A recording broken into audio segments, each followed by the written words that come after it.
Today we're going down a fascinating philosophical rabbit hole. We're taking a look at a paper by S.C. Sayles called Jonathan Edwards' Freedom of the Will. Seriously, the topic is super relevant, even if at first glance you might be wondering, okay, what does this 18th century thinker have to do with, well, anything in my daily life? Let's dig in and see. It's the core question this paper is tackling. Well, at the center, Sayles asks whether we can make sense of moral responsibility, things like praise, blame, justice, punishment, if we misunderstand what it even means for a person to be free. Sayles zooms in on Jonathan Edwards' classic book, Freedom of the Will. And if you're not up on your early American theologians, no worries. Edwards' book is still a pretty famous stop in the history of philosophy. The catch is, a lot of folks have misunderstood what Edwards was really arguing about freedom.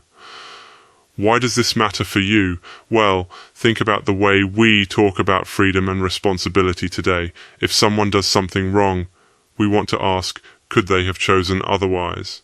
Did they really have a choice? Should we praise or blame them? You might hear debates in ethics or law or even at the dinner table. If someone couldn't help themselves, do we still hold them responsible? That's where this stuff bites. So, Edwards, as interpreted by Sayles, challenges how most of us, maybe all of us, intuitively think about freedom because, and here's the twist, he says necessity, that sense that something must happen, doesn't always mean coercion or being forced. Sometimes necessity is just the certainty that something will happen, not because someone's pushing you, but because of your own desires and motives. Mind-blowing, sort of. I don't know. It took me a while to wrap my head around that too. Here's what Sayles lays out, summarizing Edwards' approach. First, the will isn't some mysterious inner lever. It's just what the mind chooses. That's it. When you pick pizza over salad, your will is just the sum of what you most want in that moment. Taste, hunger, cravings, whatever. No magic, no invisible puppet strings. And here's another biggie. Every choice, according to Edwards, is the result of motives that are strongest for you at that moment. That's simple, right? But Edwards is careful. He says these motives aren't necessarily good or rational, just what is most agreeable right now to you.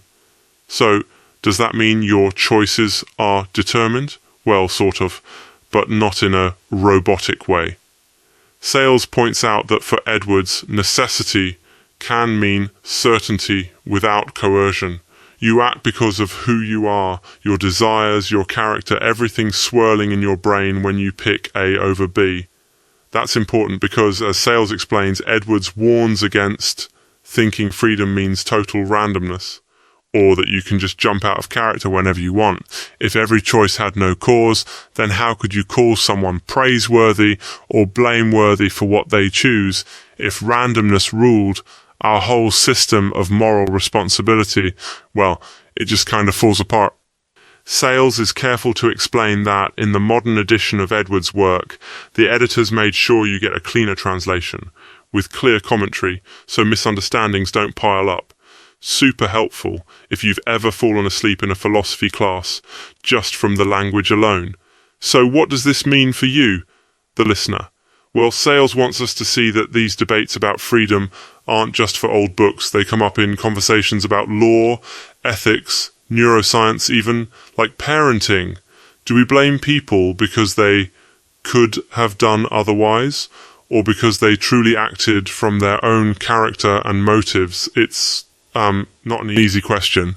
Edwards, at least as Sayles presents him, argues that embracing motive-driven necessity doesn't kill freedom or responsibility. Instead, it actually saves it from nonsense.